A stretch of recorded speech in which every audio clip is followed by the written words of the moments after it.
Just FYI, I threw a bunch of 7 inches in the bin, including this Jerry Lee Lewis, Clear Yellow on Sun, and we got Terrence, Blues, Psychedelic Blues from 69, DBH, Mass, this is from 2017, UK press, very scarce, very great, it's ambient instrumental classical guitar, kind of experimental, but just beautiful acoustic folk stuff, and the Surfers, the Letterman of Exotica, indeed, and Pilgrims, No Focus, this is indie rock from 2017 from Vermont, and they're rocking it hard down there, or up there, but there's not too many copies of this out in the wild. This is clear orange vinyl, and all this stuff's minty. Kate LeBon, Welsh rocker from 2016, art rock, and Fast Decay. This is some noise punk from 2016, and it's very rare.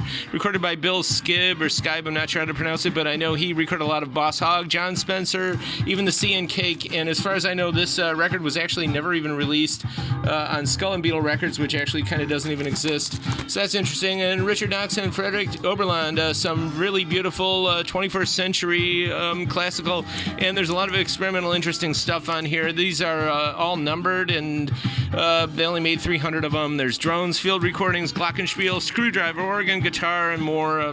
Very avant, interesting. And Palaquasti, Philip Glass from 88, some modern 20th century classical. We were just talking about this, and we have a lot of great Philip Glass. And Che Chen and Robbie Lee, The Spectrum Does from 2017.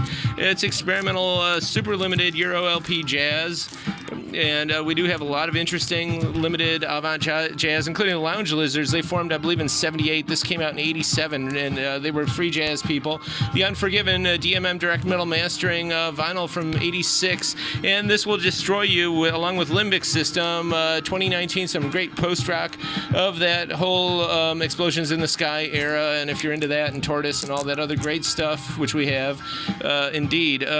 So this is Brushfire Holiday, their Christmas LP from 2014, limited edition colored vinyl, and it's got a lot of their surf all-stars, etc., hip-hop stuff on there, but look how cool the vinyl is. And we also have Andrea Bocelli. This is a beautiful Christmas 2 LP, digital remaster from 2015, and just basically everything's on it. It's great stuff. And we got another one of these early Jimmy Buffett's. This might have been the first one. I don't even know if it's the first record he was on, but it's amazing how he transformed from this feeling groovy guy in 69 to 75 on A1A and all that. But I'm a Jamal Trio. We got this George Benson Space, which is great, and some interesting soundtrack, UFO 70s stuff, Chairman of the Board, and all this stuff's mint, by the way. Again, Sons of the Humpback Whale, University of Akron Singers and Choral Ensemble. These were recorded in the early to mid 60s. I believe this came out in 66. It's pretty rare.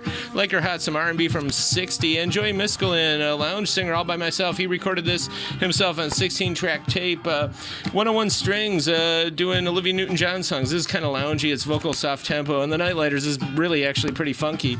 And we got some good blues rock here from 77 and some Mingus, Chick Corea. We got a lot of good stuff. Of course, Tide, this is a classic record. The Electric Bunnies, 2009, I believe, psychedelic stuff.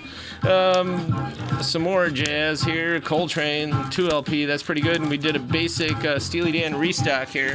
And we also have some minty copies of this stuff, as well as other rarities. If you're interested, inquire within. We got some good Herbie Hancock and Jimmy Smith, Blue Note, and we are pretty heavy on Blue Notes these days. If you're a collector, check it out. Diodato, of course, which is in the background.